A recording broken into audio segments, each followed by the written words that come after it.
Амансыздарбы, урматтуу окурман журту. Сиздердин назарыңыздарга журналист, сүрөтчү, жазуучу Бекен Назаралиевдин Бешик чыгармасын сунуштайм. Бул чыгарманын өзөгүн адамдардын ортосундагы сүйүү, алардын ар түркүн тагдырлары, жашоо, өмүр үчүн күрөштө адам баласынын майтарылбас кайраты, эрки таасын көркөм чагылдырылган. Чыгармага комментарий калтырып, лайк койгонду да унутпаңыздар. Окуган Турсуналиева Назгүл. Ошол түн Калмаматтын өмүрүндөгү эң кайгылуу түн болду. Бир түндө аялынан, чээдей балдарынан ажырап, коколой башы калды.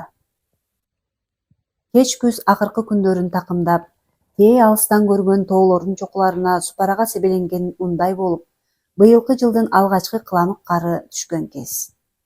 Редакторумдун каршы болгонуна карабастан, Жалал Абадка чыгармачылык командировкага жөнөп кеттим. Анткени башта жазган макалам боюнча ал жака барбасам болчу да эмес эле. Бул барганымда гезитибиздин өткөн санына чыккан сын макалама кошумча далилдерди таап кайттым.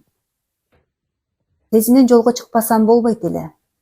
Самолетко кечигип калып, борборго такси менен таң атпай жолго чыгууга туура келди. Автобекеттин жанындагы борборго кетүүчү менчик, таксилер турган жайга жетип бардым.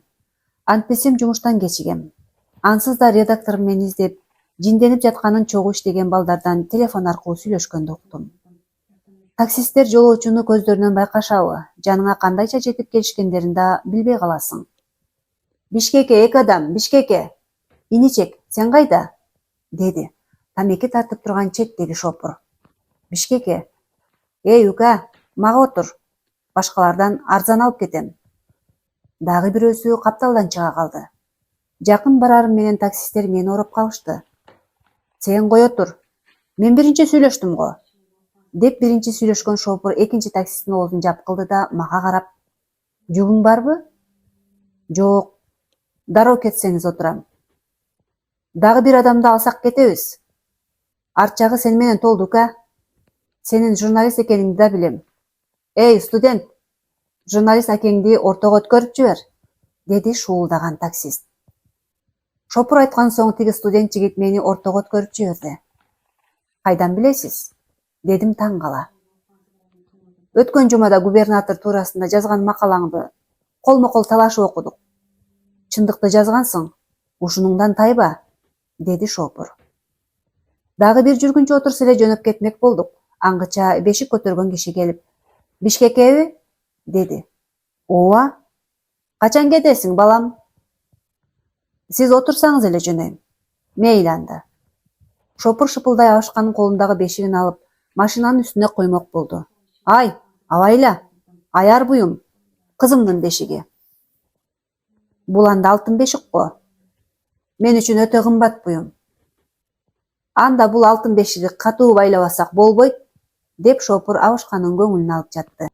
Ошол учурда колдорун майда калтырак басып, көптөн бери чечилбеген, андан да өңөчүп жеңдери бырышып майланышкан эски костюм кийген киши өтө берди. Мен аялдамага келатып, көчөдөгү таштандыларды бир топ селсаяк чукулап жүрүшкөнүн көзүм чалды эле. Ошолордун бири го сыягы. Майланышкан өскүлөң чачы, саксайып төбөсүнө шляпа кондурган селсаяк машинанын айнегин такылдатып: 5 сом берчи, өлгөнү жатам, деп алакан жайып кайыр сурады. Машинанын артында менин оң тарабымда тамеки чегип отурган жүргүнчү. Кайыр сурап келген мусапырды кайдан көрдүм эле дегендей аны көпкө тиктеп турду да акыры тааныды окшойт. Эй, мусапыр болгон энеңди гана урайын десе. Жогол, деп аны жаман көзү менен карап кагып жиберди. Бизди көздөй батташкан кир колдорун сунуп келаткан селсаяк. Анын үнүн уккан соң ал дагы тааныдыбы, негедир артты көздөй кетенчиктей түштү. Алда балам-ай, мусапыр адам экен. Бир аз акча берип койсоң деле болмок, деди таксинин алды жагында отурган аксакал. Мусапыр имиш. Силер эмнени билесиңер? Деп ал колундагы тамекисин түбүнө чейин соруп жатып, күңк этип абышкага жооп кылгансыды. Кетенчиктей түшкөн селсаяк менен жанымда отурган киши бир саамга тиктеше калышты. Сен, деди да селсаяк киши көзүн жүлжүйтө аны карап калды. Костюмунун сол ыптасына бир орден табып алган селсаяктын Бутундагы тамтыгы кеткен эски бут кийиминин баш жагы ажыраган. Анысында калың жип менен байлап алыптыр. Сакалы саксайган кайырчы аны тааныды көрүнөт. Шарт бурулду да үн чыгарбастан шыпылдай ары басты. Артынан бир көзү көгала болгон аял таштандылардын арасынан таап алса керек. Атырды мойну башына себимиш болуп, экинчи колу менен тамекисин тарта теңселе турду да: "Сволочь десе. Ал деген элдик, мартабалуу киши болгон", деди да орден таңган сел саяктын артынан басты. Ал эми сел саяк киши артынан бирөө жарым кууп келе жаткансып шыпылдай басып кетип баратты. Кайрылып биз тарапты бир карап алды да бет маңдайдагы бакка кирип, ошол бойдон көрүнбөй калды. Шопур жигит ошол жерде жабалактап турган таксисттерге уйкулук таштап, анан келип өзүнүн ордун ээледи. "Буларга уйкулук таштабасаң болбойт. Ушунча жылдан бери бир машинанын акчасын берип койдум окшойт." Алар да алакандарын жайып бата беришип, баарыбызга ак жолго алышты. Машинада отурган биз дагы алардын соңунан алакан жая бата кылдык. Отурган машинабыз Жалал-Абадтын айланма жолунан чыгып, Бишкек-Ош-Кан жолунда зымылдап, катуу ылдамдыкта кетип баратты. Шопур бул жолдордо каттай берип, кудум жадыбалдай жаттап алгансып, жолду жакшы билет экен. Заматтын ичинде эле топурак белден ашып түшүп, Бешкепе, Акман, андан соң Базар Коргон, Ноокен, Кочкор Атаны артка калтырып, Шамалды сайга жетип калганыбызда байкабай калдык. Ташкөмүрдөн өткөндөн кийин жолубуз тез арбыды. Шопурдун аты Өсөр экен. Ага жакын отурган аксакал кээде гана сүйлөгөнү болбосо, баары эле кем сөз болуп чыкты. "Аксакал, союз тараганга чейин мектепте мугалим болуп иштегем", деди Шопур, аларды сөзгө салгысы келип. "О, ардактуу кесип. Убагында болгон, өзүңүз билесиз. Азыр мектепте айлык аз. Союз кыйрагандан кийин мугалимдин тапкан маянасына үй бүлө бакканга болбой калды. Балдарым болсо чоңоюп калды, экөө студент. Алардын окуу контрагын төлөшүм керек. Балдарымды окутуп койбосом болбойт. Ошон үчүн күнү түнү жолдо дөңгөлөк кыбыратып жүрөм", деди биздин Шопур. Ал эми менин жанымда отурган киши Жалал-Абадтан чыккандан бери бир да жолу үн катпады. Кантип чыдап келе жатат деп коем өзүмчө. Ал терезеден ары жакты ойлуу телмире карайт. Эмне жөнүндө ойлонуп жатканы албетте белгисиз. Дарыяны бойлой кудум узун жыландай ийри буйру кеткен асфальт жол менен шуулдап бара жаттык. Алыс жолдо ары бери каттаганга каныккан Шопур кулакка жагымдуу, укулуктуу ырларды улам-улам коюп коет. Биринен бири куушуп өтүп жаткан жеңил машиналар. Көк жашыл тарткан Нарын дарыясы. Андан ары асман тириген жылаңач тоолор көз жоосун алып, суктандырбай койбойт. Бул жолдор менен канча ирет командировкага жолго чыксам дагы, тиги асман тириген тоолорду көзүм тойбой, кайра-кайра карагандан тажабайм. Анткени ал тоолор көргөн сайын көзгө керемет болуп көрүнө берет. Кетмен төбөнүн кайталангыс ажайып кооз жери Чычкан дарыясынын айланасы экенин Бишкек-Ош жолу менен тынбай каттаган адамдар жакшы билишет. Бул жерлерди канча ирет көрсөң да, Чычкандын ичиндеги жаратылыштын кайталангыс кооздугун көргөндөн тажабайсың. Райондун борбору Токтогулдан чыккан соң, Чычкан дарыясын бойлой кас-катар тигилген ашканалардан бир аз жогору өтүп жол боюндагы Ак Илбирс деген кафеге келип токтодук. Бет маңдайыбыздагы тоолордун чокуларына түнү менен кар жааптыр. Ал эми асман тириген чокуларды булуттар жаап калып, күндүн көзү көрүнбөйт. "Ушул жерден түшүп тамактанып алалы. Тамактары дурус, даамдуу жасашат", деди Шопур, машинасын кафенин алдындагы ак кайгы менен арчанын жанына токтотуп жатып. Биз баарыбыз анын ушул сөзүн эле күтүп отургансып машинадан түштүк. Отура берип уюп калган буттарыбызды ары бери басып жазымыш болдук. Тиги киши адатынча бизден обочолонуп барып, чөнтөгүнөн тамеки алып тартты. Кээде гана машина үстүндөгү чүпүрөк менен жабылган бешикти телмире карап коет. Анчалык эле эмнеге карап жатат деп койдум. Биз бир аз турган соң кафеге кирдик. Бизден мурункулар ордуларынан турушуп кеткен соң, официант кыз стол үстүн тазалады. Терезеден карасам, тиги киши дагы деле машинанын жанында бешикти тиктеп туруптур. Биз бошогон столго барып көчүк бастык. Ал эми артыбыздан кирген тигил дудуктай болгон киши биз менен чогуу отурбай, бурчтагы терезенин түбүндөгү столго барып, обочолонуп жалгыз өзү отурду. "Ай, ким?" деп абышка ага карай бурулуп сүйлөмөк болуп, атын таппай туруп калды. "Тим коюңуз. Биз менен отурса өлөт беле", деген Шопур Анын бул кылыгын жактырбагандай өзүнчө сүйлөнүп алды. Ал бизди карап деле койгон жок. Кыздар, алтындарым, деди да шопур кафеде иштеген кыздарды чакырды. Эмне тамак ичесиздер? Деди официант кыз. Мага шорпо, анан чай, деди Абышка. Биз дагы жей турган тамактарыбызды айттык. Тиги кишиге официант кыз басып барганда, мага нан, чайнеке накталай ысык суу, анан кичинекей бөтөлкөдөгү арактан берди дегенин кулагым чалып калды. Бет маңдайдагы терезеден эмне деген керемет коозукту көрөсүң. Дарыяны жээктеп, тиги заңгыраган тоолорду көздөй калың тартып өсүп турган карагай арчаларды суктануу менен карадым. Бешик тойго бараткансыз го? Дедим, аксакалды сөзгө тартыш үчүн. Ооба, каралдым. Неберелүү болуп жетине албай турам, деди кубанычы коюна батпаган Абышка. Шаарда деле бешик деген толуп жатат го, деди шопур. Жок, бул жөнөкөй бешик эмес. Бул тагдырды астын үстүн кылган бешик. Кемпириңизди албай, жалгыз бара жатасызбы? Кемпиримди былтыр ээсине бергенмин. Каралдым, деп Абышка оор үшкүрүнүп алды. Кечиресиз.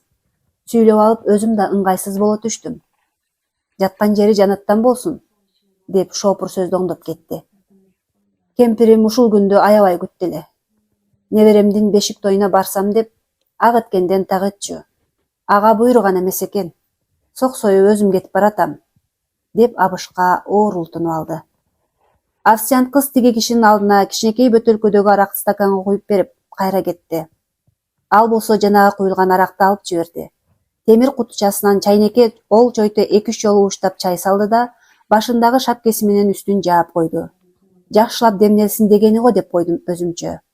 Анын чефир кылып ичип жатканын кайдан билмек элем? Тигини карасаңыз. Кимди? Абышка эки жагын карады. Жалгыздап согот экен. Түрмөдө отуруп келген неме го? Деп мага жакын отурган өсөр шыбырай сүйлөдү. Кантип билдиңиз? Дедим шопурга. Чефир кылып ичкенинен байкадым. Түрмөдө отурган адамдар гана чайды ушинтип ичишет, деди биздин шопур, өсөр. Ошондойбу? Абышка шопурдун сөзүнө таң кала карап койду. Кайрадан карасам, тиги киши алдына калган аракты чоң стаканга толтура бир куюп туруп, алып жиберди да артынан тамекисин күйгүздү.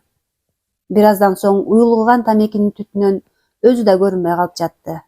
Көптөн кийин гана баш кийимин чайнектин үстүнөн алып, чыныга чай куюп, рахаттана ичти.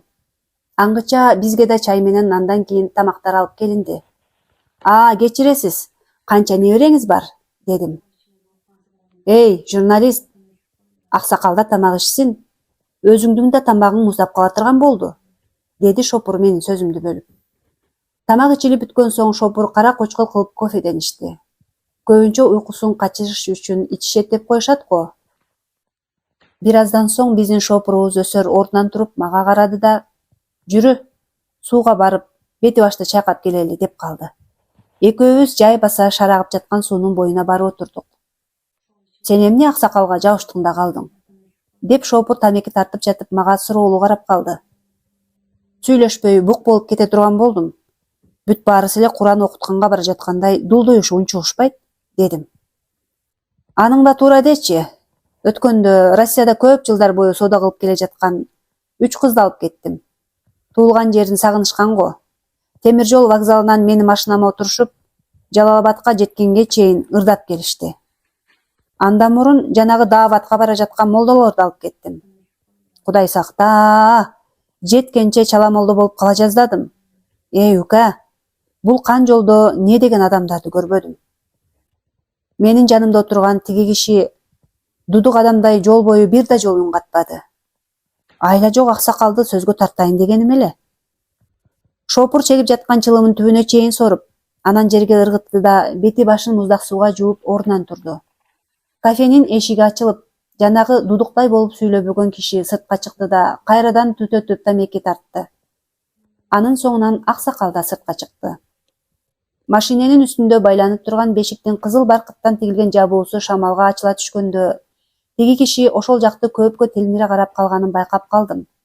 Абышка да ошол учурда кафенин таш тепкичтеринен аярлай жай гана ылдый түшүп, анын жанына басып келип калган болчу.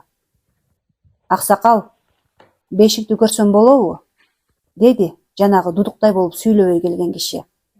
Эмне? Бешик көргөн эмессиңби? Деп шопур кытмыр жылмайып койду. Көрө бер, деди Абышка жактыра бербегендей. Ал шыпылдай басып барып, бешикке кантип жеткенин байкабай да калды. Бешикти карап, кандайдыр чоочуп кеткендей көпкө телмиретиктеп туруп калды. Буга эмне болду? Деп сол жагымда турган студент мага суроолуу карады. Мына ошол машинанын үстүндөгү эскилиги жетип, өңөчкөн бешиктин тиги кишинин чейленген тагдыры менен байланышы бар экенин биз кийин билип отурабыз. Эмне? Бешикке телмирип калдың? Көрсөң кадимки эле арча бешик. Сиз бул бешикти кайдан алдыңыз? Кайдан алмак элем? Менин кызымдын чоңойгон бешиги. Кызым дейсизби? Канча балаңыз бар? Жалгыз эле кызым. Эмне тергөөчүдөй такып сурап калдың? Анын бул жерде кандай тиешеси бар? Абышка анын суроолорун жактыра бербеди. Менин жүрөгүм сезип турат. Бул менин кызымдын бешигине аябай окшош экен. Так, аны кантип далилдей аласың? Биз жайлоого көчүп баратканда кызымдын бешиги машинанын үстүндөгү жүктөн кулап кетип, кармачы жеринен сынып калып, өз колум менен оңдогон жайым бар эле. Ишенбесеңиз, бешикти чечип көрөлү. Сынган жерин карматкан темири бар. Көрсө көрөлү, деди Абышка да кызараңдай. Биз дагы бул окуянын эмне менен бүтөөрүнө кызыгып, аларга жакын барып туруп калдык. Сүйлөйт экен го? Жанында отуруп келаткан студент да Абышкага жан тарта карады. Бешиктин жабуусун ача берди да, бешик деп турган жеринде катып, сүйлөөгө сөз таппай туруп калды. Машинадан кулаган бешиктин сынган жерин өзүм оңдогонмун деген сөзү айткандай болуп чыкты. Рас эле, бешиктин сынган жери жука темир менен карматылган экен. Абышка болсо заматта сөзгө сынгандай, жооп таба албай туруп берди. Тиги киши жанында турган бизди эле салбай, бешикти кучактап алып шолоктоп ыйлап жиберди. Бир маалда жанагы киши жүрөгүнүн тушун мыкчый кармап, бир бүктөлүп барып отура калды. Жанында турган Абышка коркуп кетти окшойт, аны кучактай калды. Аярла, сага эмне болду? Жүрөктү түшүрүп. Бешик табылды, бешик. Кайсы бешик? Кызымдын, деди. Тиги кишинин үнү каргылданып. Тагдырдын тамашасын кара. Көрсө, ушул эскилиги жеткен бешик 3 адамдын тагдырын бириктирип жаткан олжолуу, ыйык буюм экенин биз кайдан билиптирбиз? Эч нерсеге түшүнбөгөн биз бири-бирибизди карап тура бердик. Чынында бул окуя биз үчүн күтүүсүз болгондуктанбы, заматта бүйүрүбүз кызып, чыдамыбыз кетип, эмне менен аяктаар экен деп карап турдук. Кызымдын бешиги? Кантип? Менин кызымдын маңдайында калы бар эле. Ошондуктан анын атын Мыскал деп койгонбуз. Мыскал Өмүркановадай кыргызга аты чыккан кыз болсун деп ырымдап, тилек кылганбыз. Ал Тургай атайын Арстанбап атага барып, Шайык молдодон кызыма деп тумар шийдирип келип, ушул бешикке байлатып койгон элем. Ооба, аты да Мыскал. Сен айткандай маңдайында жүгөрүнүн бир тоголок данындай калы бар, деп Абышка маанайсыз жооп берди. О, жараткан, касиетиңден айланайын Кудай. Мен бул жашоодон түңүлгөн адам элем. Көрсө, ушунча жыл бою өлдү деген кызым аман эсен тура. Тирүү экен, уктуңарбы, тирүү, деп ал бизди карап, токтоно албай ыйлап жатты. Эй, токточу. Сен өзү кайдан чыга калдың? Ушунча жыл бою кайда жүрдүң эле? Деди, тапкан сөзүнө жандана түшкөн Абышка. Түрмөдө отурдум. Аксакал? Ал өзүнчө чоң баян. Ал эми Абышка болсо заматтын ичинде колундагы баалуу буюмун бөтөн бирөөгө алдырып жибергендей эмне кылаарын билбей, алакан жайып, заманасы куурулуп шалдырап туруп калды. Ушунча жылдан кийин кыз элет ымыркай кезинен чоңойтуп өстүргөн кызынын өз атасы табылат деп бир да жолу ойлогон да, башына да келген эмес болсо керек. Чындыкка моюнсунду окшойт, түнөрүп унчукпай отуруп берди. Тиги дудуктай болуп сүйлөбөй келген кишинин аты Калмамат экен. Биз кайрадан кафеге келип, Калмамат эке отурган жерге барып, баарыбыз көчүп бастык. Ал башынан өткөн өтө кайгылуу ушул окуяны айтып берди. Бул аңгеме ошентип жаралды. Малчылардын слету болуп өткөн күн эле. Райкомдун биринчи катчысы, колхоздун башкармасы катышкан чоң жыйынга башка малчылар менен кошо Калмамат да 2 баласын алып барган болчу. Малчылардын чогулушунун райкомдун биринчи катчысы ачып, жалпы жетишкендиктер боюнча Борбордук комитеттин өтмө кызылтуусун ал башкарган район жеңип алганын күпүлдөп айтып, узакка сөз сүйлөдү.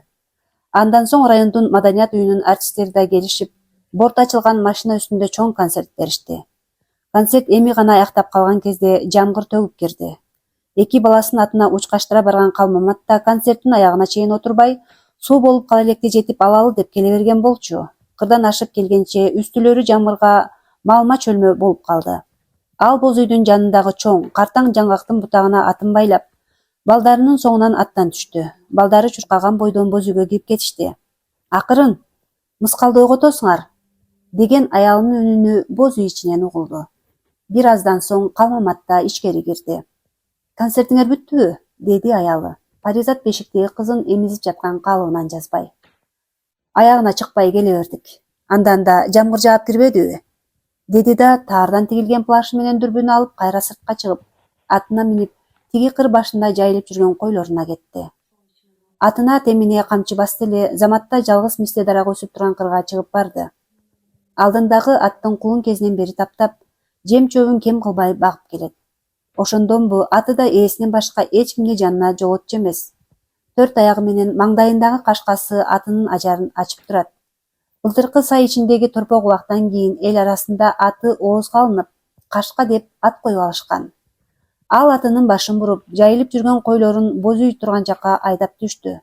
Бир аздан соң атын жанагы чоң жаңгакка байлап, ээр токумун чечип, боз үйдүн киребеш жерине койду. Суу болуп кетипсиң го? Деди Паризат күйөөсүнө. Асмандын түбү тешилип калганбы? Айтор, жамгырдын басыла турган түрү жок го? Деди ал, аялына үстүндөгү таар плашын чечип жатып.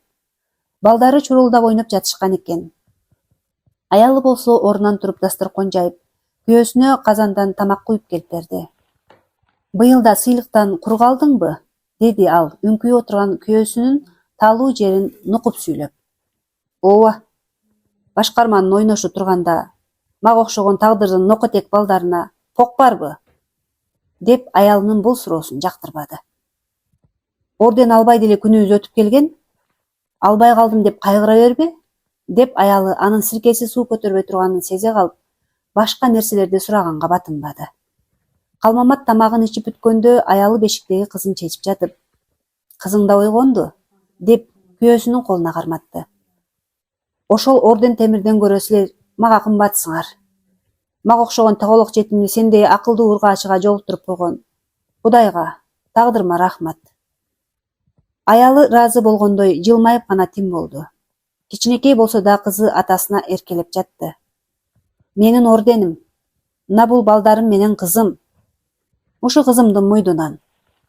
Биз да карып пенсияга чыкканыбызда кызым эле багат, деп кызын жыттагылап эркелетип кирди. Ошол учурда азыр эле слеттон чогуу келген 2 баласы да анын жанына чуркап келишип, ата, биз деле сизди карыганда багабыз деп жарыша сүйлөштү. Сизге жанагы башкарма минип келген машинаны алып берем, деди чоң уулу Шерикбай. Ага сенин акчаң жетпейт, деди кичүүсү Жайлообек. Мен акча чогултам да, деди Улукбек. Албетте балдарым, силердин тилегиңерди Кудай берсин, деп ал балдарын кучактап, маңдайларынан өптү. Бар эми ойногула. Балдары кайрадан шырдак үстүнө чачылып жаткан чүкөлөр менен ойноп киришти.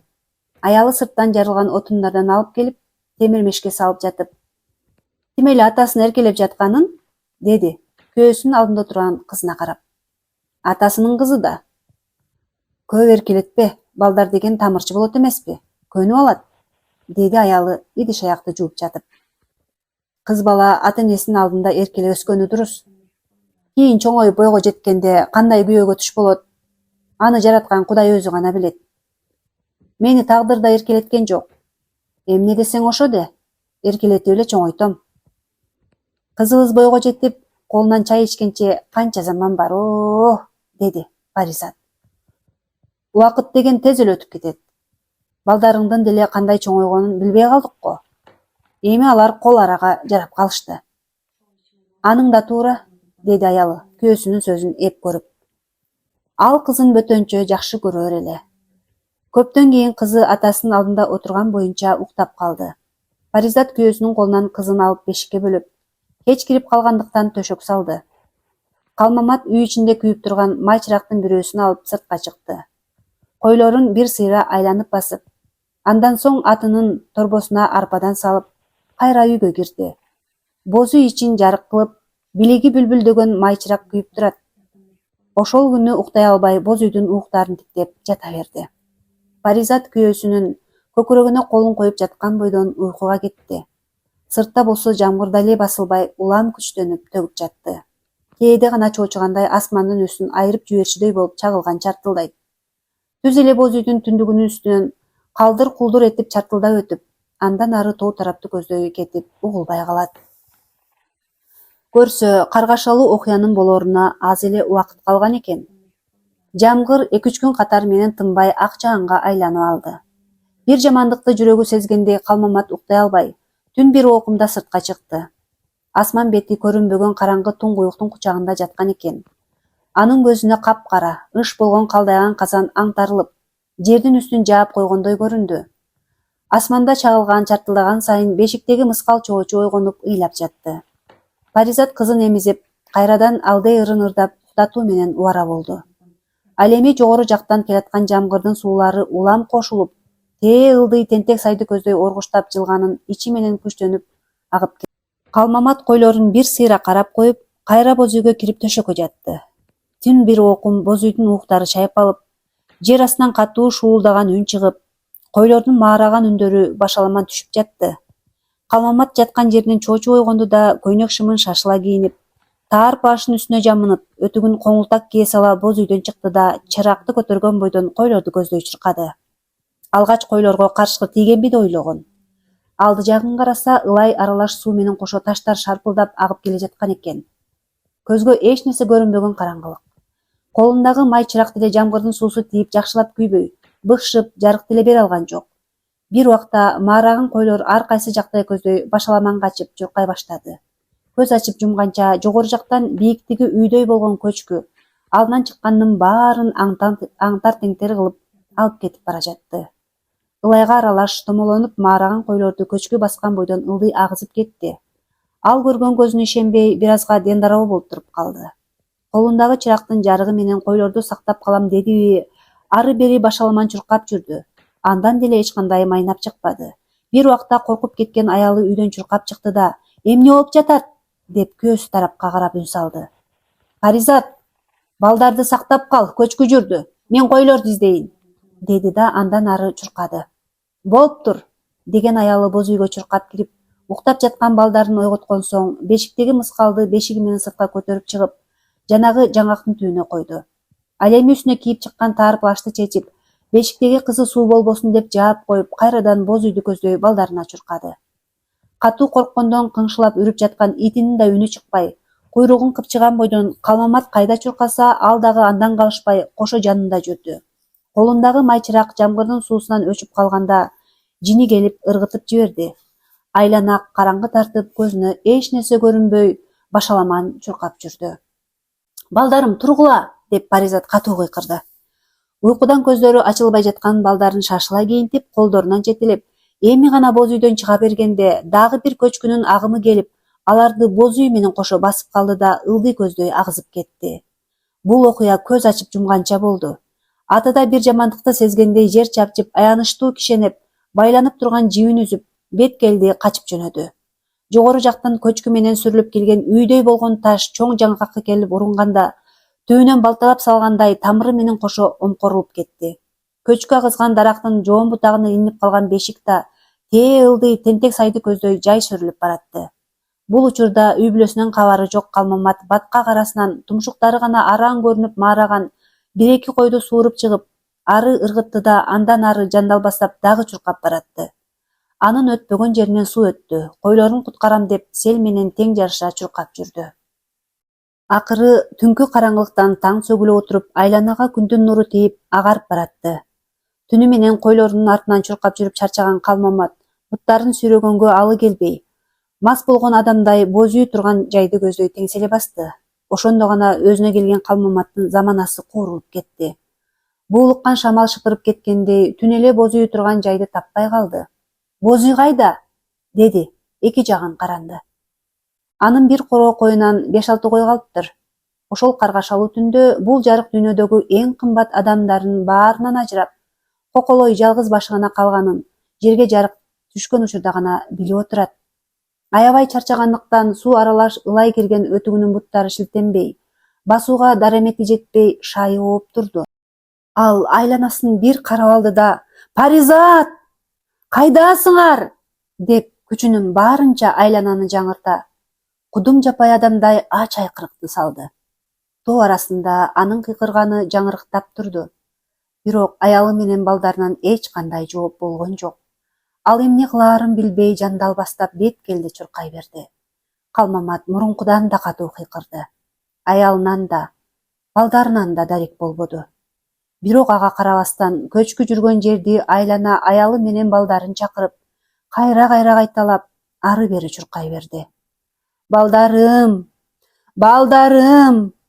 Үнүңөрдү чыгаргылачы, кайдасыңар?» деп бакырып, башаламан чуркап жүрдү. Көчкүнүн астынан аялынын, балдарынын үнү угулгансып, кулагына жаңырыктай берди. Жерге тизилей отура калып, колундагы таяк менен көчкүнү казып жатты. Колундагы таягын таштай салып, ийин казган суурдай колу менен казып баштады. Ошол учурда анын манжалары ташка тилинип, кан агып жатканын байкаган да жок. Кулагына аталап жардамга чакырып жаткан балдарынын үнү жаңырыктап, улам кайталанып, ар жерден угулгансый берди. Ал ошол үн чыккан жакты көздөй чуркап барат да, кайрадан колу менен көчкүнү казып кирет. Акырында шайы кетип, андан да тоодой үйүлүп жаткан көчкүнү колу менен казып бүтө албасына түшүнүп, заманасы куурулуп, тизелеген бойдон баткак үстүндө чөгөлөп отуруп калды. Бир аздан соң адам баласына таандык эмес жапай үн менен айлананы жаңырта кыйкырып, кайрадан акылынан ажыраган адамдай өңгүрөп ыйлап кирди. Ал көп ыйлады. Жанында кайрат айтып, кубат берип кайгысын бөлүшкөнгө адам болбоду. Калмамат аке көзүнүн кычыгынан агып жаткан жашын жеңи менен сүртүп, чөнтөгүнөн тамеки алып тартты да оор үшкүрүнүп алды. Албетте, ал үчүн ушунча жылдан кийин өмүрүндөгү кайгылуу ошол окуяны айтып бериштин өзү оор экенин мени менен чогуу отургандар деле түшүнүп турушту. Шопурдун жанында отуруп келе жаткан абышканын аты Касымбек экен. Калмамат аке тамеки тартканча ал да сөзгө аралашты. 3 күн катары менен жааган жамгыр таң атарга жакын барып басылды. Касымбек ошол күнү эрте турган эле. Жамгыр басылганы менен тоо тараптан келген суунун кара коч кулагымы сайда токтой элек болчу. Касымбектин үйү шаркырак агып жаткан тентек сайга жакын болгондуктан короосуна ылайланган суу кирип шайын оодарып жаткан. Ошондон улам үйүнүн алдындагы арыктан ашып агып жаткан сууну тиги алыштын башынан буруп жибергени кетменин көтөрүп сайды көздөй басты. Дарыядан ташкындап аккан суу колхоздун пакта талаасынын көптөгөн аянтын, бой керип өсүп келген жүгөрүнө, ал тургай сай бойлоп күрөч эгилген шалы паяларды да жууп тазалап кетиптир. Касымбек сайга жакындаганда дамба жактан ымыркайдын ыйлаганы кулагына шактей түштү. Жөн эле жаңырыктап угулуп жатса керек деп ары баса бергенде дагы угулду. Үн чыккан жакты шашыла алаңдап карады. Акырында ошол үн чыккан жакты көздөй басты. Сайды бойлой кынаптап тигилген дамбанын таштарына абдан чоң жаңгакта калып туруп калыптыр. Анын бутагында бешик илинип турганын көрүп, көргөн көзүнө ишенбеди. Кудай атобу, бу кайдагы бешик? Деди, чоочуп кеткен Касымбек. Ал колундагы кетменин жерге таштай салып, сууну кечип барып бутакта илинип турган бешикти көтөрүп бери чыкты. Ымыркайдын үнү ошол бешиктен чыгып жаткан эле. Бешиктин үстүндөгү таар плашты ачып, ыйлап жаткан Ымыркайды көрдү. Кудай-ай, тирүү экен, деди да Касымбек бешикти көтөрүп үйүн көздөй чуркады. Башта билинбесе да, ушул саамда сай менен үйүнүн ортосу ушунчалык алыстай болуп кетти. Калыйча, деди, үйүнө жетип эле. Кайдагы бешик? Деди алдынан чыккан аялы күйөөсүнө таң кала. Калыйча, Кудай берет деген ушу, Ымыркай берди. Баланы бешиктен чеч, мен отун алып келип от жага коеюн. Бала дейсиңби? Ооба, Ымыркай үшүп калса керек. Ал сыртка чыгып, малканадан отун алып келди. Анткени жамгыр жаагандан бери үй ичи да суук тартып калган болчу. Бешик да ылай аралаш суу болуп калган. Аялы Ымыркайды бешиктен чечип, башка жалаякка кургактап, төшөнчүгө ороп, үстүнө күйөөсүнүн тонун жаап койду. Ымыркай болсо ыйлап жатты. Сүтүң барбы? Курсак ачып окшойт, деди Касымбек. Бар. Анда сүттү жылыта кой. Аздан соң аялы темир мештин үстүнө калай идишке сүт коюп жылытты. Кыз экен, деди аялы. Бул бешик жогору жактан сай менен агып келиптир. Кудай атобо, аман калганын кара. Жараткан Кудайым мээримин төгүп, сактаймын десе ушинтип сактай берет. Мен дүкөнгө барып, упчу сатып келе коеюн, деди да үйүнөн чыгып, атына минип дүкөндү көздөй кетти. Айылдын кире беришиндеги дөбөдө турган дүкөнгө токтоду. Ичкери кирип, баш жагында упчусу бар балдарга сүт коюп берүүчү кичинекей бөтөлкөнү сатып алды. Дүкөнчү болсо, баласы жок неме болсо эмнеге алып жатат, дегендей таң калуу менен карап койду. Анткени Касымбектин бул үйү курулгандан бери ушул күнгө чейин Ымыркайдын ыңаалап ыйлаган үнү бул үй ичинен эч качан угулган эмес. Анын баласы жок экенин дүкөнчү да билчү. Касымбек дүкөндөн келип, атын сарайга байлап коюп үйүнө кирди. Бул кыздын ичер суусу бар экен. Мен атайын сүт куюучу бөтөлкөнү упчусу менен сатып алып келдим. Кана, ылымык кылып кызга берчи. Алгач бөтөлкө менен упчуну чайкап ал, деди Касымбек. Касымбек дүкөндөн сатып алган упчусу бар сүт куючу кичинекей бөтөлкөнү чөнтөгүнөн алып аялына берди. Ушуну рас кылбадыңбы? Сүт ичире албай кыйналып жаттым эле, деп аялы күйөөсү алып келген бөтөлкө менен упчуну жылуу сууга чайкап, сүттөн куюп кыздын оозуна алып келгенде эле чопулдатып эмип кирди. Карасаң, курсагы аябай ачкан экен, деди аялы. Касымбек бир топко чейин балага сүт берип жаткан аялын элжирей карап отурду. Мен атты минип алып, жогору жакты карап, бул кыздын ата-энесинен кабар алып келейин. Ушунча күндөн бери тынбай жааган жамгыр бул үй бүлөнүн түбүнө жеткен го. Балким ата-энеси тирүүдүр. Бечаралар кызын издеп жүрүшсө керек, деп Касымбек ордунан турду. Өтүңдү чечсең боло, былчылдап суу болуп жүрөт, деди аялы. Деди да Касымбек өтүгүн карады. Касымбек ошондо гана өтүгүнүн кончу толо суу экенин байкады. Ал отура калып өтүгүн чечкенде шырылдап суу агып кетти. Башка өтүгүн кийди. Бул учурда кетмен күрөгүн көтөрүп, суу бурганы жогору кетип бараткан эки киши. Бул Касымбектин үйүнөн жаш баланын ыйлаганы угулуп жатабы? Деди жаш улуусу. Кулаңа угулуп жатса керек. Биз билгенден Касымбектин аялы согончогу канабаган ургаачы го. Анан кайдагы баланын үнү болсун, деди жанында кетмен көтөрүп бара жаткан экинчи киши. Уксаң, деди берки киши, Касымбектин үйү жакты көрсөтүп. Чын эле. Экөө бир азга тыңшай турушуп, андан ары кетишти. Сай болсо дали кара кочкул тартып, баткакпы, суубу билинбей, таш-туш менен кошо сүрүлүп агып жатты. Касымбек аты менен сайды бойлой, 1-2 айыл жогору Бешбадамдан өтүп, Ташбулак менен Кайнардын тушуна жетип, Чкалов айылына чейин барып келди. Элден сураштырып, көчкү тууралуу эч кимден кеп сөз уга албады. Кечкире аябай чарчап үйүнө кайтып келди. Атын байлап үйгө кирди да аялына карап, "Ыйлаган жокпу?" деди. "Жок, үшүп калыптыр. Сүт берип, төшөнчүлөрүн кургатып, жылуулап койдун майынан денесине сүртүп койсом уктап калды. Өзүңдө эмне кабар бар?" "Бешбадам. Андан ары Чкаловко чейин барып келдим. Ал жакта эле тынч экен. Көчкү болбоптур." "Анан бул бешик кайдан агып келди?" "Кургур, ата-энеси ким болду экен?" "Аман болуштубу?" деди Касымбек суу болгон плашын чечип жатып. "Жараткан эгем ушул кызды бизге берди. Багып алалы. Кудайга ушунча жылдан бери зар какшап келдик. Бир перзент берсе экен деген үнүбүз жеткен окшойт", деп кубангандан көздөрү жайнап турду аялынын. "Кудай-ай, ушундай да болот экен, Башка аялдардай бала төрөп бербедиң деп үстүмө катын алган жоксуң. Мына бизге Кудай өзү кыз берип отурат. Бул дагы Кудайдан берген ырыска эмеспи? Биз ымыркайлуу болдук", деп аялы күйөөсү келгенче камдап койгон сөзүн айтып калды. "Багып тура береличи. Калганы Кудайдын колунда. Атасы менен апасы издеп келип калса айла жок колдоруна беребиз да, деди Касымбек көңүлсүз. Күйөөсүнүн бул сөзү аялына анча жага бербеди. Бирок ичинен тыныбын чукпады. Касымбек эртеси да аялына айтпай, көчкү кайда болгонун даректеп, жогорку айылдарга барып, дагы бир жолу сураштырып келди. Бул жолу деле эч кандай жаңы кабар укпады. Болгону аты чарчап, өзүнүн шайы ооп, дарыяны бойлой кайра айылга кайтты. Касымбек атын байлап жатып, үй ичинен баланын үнү угулганына жүрөгү элжиреп, жашып да кетти. Ымыркайдын күчүн ал ошондо алгач ирет туйду. Арыктагы сууга барып, бети башын чайкап, жеңинин учу менен аарчып үйгө кирди. Ошол бешик табылган күндөн баштап, аялы Ымыркай менен убара болуп, башка нерсенин баарын унутту. Кирип эле балага үйрүлгөн Касымбектин бешикте байланып турган тумарга көзү түшүп калды. Аны бычак менен кесип, ичин карады. Ал эмне кылганың? Деди калыйча.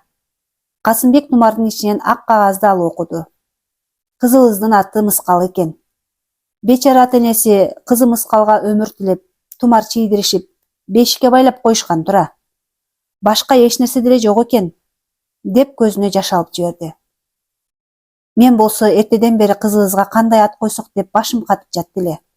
Мыскал деп жакшы ат коюшкан экен. Ошо аты менен эле калсын. Андан да бетинде калы бар экен. Ушундай ааламаттан бул Ымыркайга Кудайдын мээрими төгүлүп, аман калып отурса керек. Тегин кыз эмес, деген аялынын сөзүн Касымбек да колдогондой баш ийкеди. Сүт ичкенден кийин бешиктеги кыз мемиреп уктап кетти. Ошол күндөн баштап Ымыркайдын үнү угулбаган бул үй ичине жылуулук кут алып келгендей болду. Ал канча саат ошол жерде эс ооп жатканын деле билген жок. Таң атаарга аз калганда Калмаматтын аты ал жаткан жерге келип, маңдайынан жыттагылап кирди. Ал көптөн кийин көзүн ачып, бүт денесин көчкү басып калгандай ордунан араң турду. Денесин трактор тебелеп кеткендей жанчылып калганын ошондо сезди. Тирүү калган 5-6 коюн айдап, аркы кырдаашып, жанагы койчу кыз Канышайдын боз үйүн көздөй басты. Анын ошол ааламат көчкүдөн аман калган аты менен ити да анын артынан калбай ээрчип жүрдү. Иттердин үнүнөн, ич көйнөгүнүн үстүнөн фуфайкасын желбегей жамынып Канышай сыртка чыкты. Аке, таң атпай жол болсун, тынччылыкпы? Башкарманы чакыр. Ал жок. Чакыр дейм, деп бакырып, акырая карады. Анын мындай сүрдүү кебетесин көрүп, Канышай унчукпаган бойдон кайра үйгө кирип кетти. Бир аздан соң арактан шишиген көздөрү жүлжүйүп, керилип чоюлуп, орден тагылган костюмун желбегей жамынган башкарма чыкты да, ага карап, таң атпай уйкуну бузуп, анчалык эле эмне зарыл иш болуп кетти? Койлорумдун баарын көчкү басып калды. Эмне дейт? Иттин гана баласы. Канышай, уктуңбу? Деп башкарма жинденип чыкты. Түнү көчкү жүрүп, койлорумдун баарысы ошонун алдында калды, деди ал күнөөлүү адамдай. Энеңди гана урайын десе. Андан көрө сенин өзүңдү, балдарыңды көчкү басып калса болмок экен. Ал деген колхоздун, билсең мамлекеттин койлору болчу. Жердин түбүнөн болсо да тап, деп ачууланган башкарма аны жакадан алды. Бала чакам, аялым да көчкүнүн астында калышты. Бүт үй бүлөмдөн ажырадым, деди ал ый аралаш. Мага колхоздун койлору керек, уктуңбу? Сага окшогон акмактын айынан эми партбилетимден алышып, партиядан чыгарышат. Түшүнөсүңбү ушуну? Партбилетим жок, мен киммин? Көчөдө калган сел-саяк, мусаапырмын. Сенин айыңдан көчөдө калгым келбейт. Эгер билсең, мени багып келе жаткан, ушул даражага жеткирген да ошол партбилет. Өзүң да көчкү алдында калсаң болмок экен. Анткени сен үй бүлөң менен колхоздун малынын алдында бир макулуксуңар да, деп башкарма Калмаматты 1-2 рет бети башына чаап жиберди. Бул сөздөрдү укканда анын да өзүн карманганга кудурети жетпей, көзүндө огу болсо башкарманы атып салгандай кайтпай турду. Ансыз да ызасы ичине батпай, жини кайнап турган учурда токтоно албай, башкармага колу кантип көтөрүлгөнүн билбей калды. Аялым менен чиедей жаш балдарымдын өлүмү колхоздун малынча жокпу, я? Колхоздун койлору мен атайлап көчкү астына айдап барган жокмун акыры. Бул билсең табияттын кырсыгы. Мен бир түндө бүтүндөй үй бүлөмдөн ажырап отурам. Ошол сага аздык кылабы? Колхоздун малын тапса болот. А менин үй бүлөмдү мага ким таап берет, айтчы, деп өзүнө өзү ээ боло албаган ал ызасына чыдабады. Жини аябай келип, өзүн башкара албай, кандай кадамга барып жатканын билбей, болгон күчү менен башкарманы уруп киргенде ал жерге кулап түштү. Ал башкарманы баса калып, башы көзүнө карабай ургулап жатты. Силер эмне болуп жатасыңар? Деди Канышай, башкарманын үстүндөгү Калмаматты ары бери тарткылап. Канышай, сен ары тур. Сен аралашпа бизге. Колхоздун койлору менин балдарымдан кымбатпы сага? Энеңди гана десе. Токтот, аягы жаман болот, деди бети башы канжалап жерде жаткан башкарма. Менин балдарымдын өлүмү сенин алаканыңдай партбилетиңе татыйбы? Үй бүлөмдөн ажырап жатам, мына сага, кара мүртөз эшек десе, деп Калмамат анын үстүнө чыгып алып былчылдатып уруп жатты. Мен деген бийликтин адамымын. Сен билсең, бийликтин өкүлүнө коммунистке кол көтөрүп жатасың, камалып кетесиң, деди бети башын калкалап жаткан башкарма. Мага десе Кудай архам болуп кет. Бала бакыраман ажыраган соң, мага эми эч нерсенин кереги жок. Баары бир. Каматасыңбы? Мага десе Сибирге айдат. Колуңдан келсе түрмөгө тык. Мага десе менин үстүмө асманыңды таштап жибер. Ал сенин ишиң. Мен үчүн баары бүттү, деп колдору сыйрылганча башкарманы ура берди. Аке, сиз эмне кутурган адамдай болуп сөз жебей жатасыз? Бул деген башкарма да, деп Канышай Калмаматты тарткылап кирди. Ал сен үчүн башкарма. Мен үчүн бүгүндөн баштап эч ким эмес, уктуңбу? Мага эми баары бүттү. Токтотуңуз, деп Канышай аны колунан тартмак болду. Турары, канчык десе. Дөбөтүнө болушканы мунун. Көчүгүң менен алган ордениң үчүн башкармага шыйпалаңдап, жан тартып жатасың да. Калмамат аке, эмне деп былжырап жатасыз? Оозуңузга карап сүйлөңүз. Сөз деп эле оозго келгенде оттой бербеш керек, деди Канышай кызаңдап. Башкармага ойнош болуп жүрүп орден алганыңды малчы, койчунун баары эле билет. Башкарма экенин эми уруп да ойнобойм. Менин үй бүлөм. Колхоздун койлорунчалык жок экен да силерге. Ары тур дейм. Мен сага канчык болуп калыптырмынбы? Өлүк канаңды гана көрөйүн десе. Бала кезиңде ата-энеңди, эми үй бүлөңдү жеп жутуп отурасың. Өмүр бою коколой башың менен кордуктан башың чыкпай калсын сенин. Коколой бойдон бул жарык дүйнөнүн жакшылыгын көрбөй, көчөдө сандалып, кордолуп өтүп кетсең экен. Канчык дедиңби? Мен сага канчыкты көрсөтөм, деди да боз үйгө кирип кетип, илинип турган мылтыгын көтөрүп сыртка чыгып, асманга угатты. Мылтыктын үнүнөн коркуп калабы деп ойлогон. Калмамат башкарманы урганын токтоткон жок. Кысуулукка алдырган Канышай мылтыктын кундагы менен Калмаматты баштан ары бир чапты. Мылтыктын кундагы катуу тийгендиктенби, ал башкарманын үстүнө кулаган боюнча эстен танып жерге кулап түштү. Башкарманы түртүп салып ордунан турду да, эстен танган Калмаматты бети башына бир-эки тээп алды.